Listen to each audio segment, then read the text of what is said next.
Hút đây cần phong đôn là ấy với nia là chỉ là đã sổ lên thành về khán ông bạn em không in tin group rằng thế chỉ cái cái này thì có không là cái đâu này có chuan hay đâu bằng lý cái sợi chỉ này rồi chính là thiên season qua lệ thu gần mang dấu toa hay là muốn là MFA Mizoram Football Association thế mình đang có pin cái thu là season 3 PATHIAN rồi đi gần lâu đây là ta tin hệ nó bằng cái gì với nhau local không chụp nó mình lâu chết tập rồi kan đủ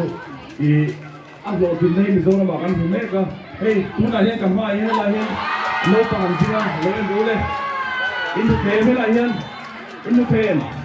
anh đi lâu bằng lý khel vector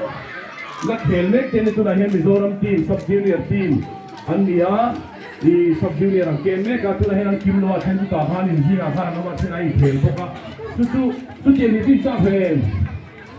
khem Mizoram Team khel ben cha khem okay ai kan sa chuan no pang ni kan ta la tha kan zim na ta la khado na ni ti kha I kan soi dua I voini a hian sub junior ke mek de Sairang an ke ma voini a helai huna first match ten ya bangin I khel tu de ron thau beka unfolding to the best of guys who seem to like hey no ni keni pon no pang li ka thanga in zoom chhuah te an ti ve nga mani chu no pang li ho tin na pakhat an ya chu gang chuan no pang li khi kan tan football kan khel chona tang kai ni ti kan soi du to kan ni chuan India RFYC no pang league season 3 di lo ka tin ka home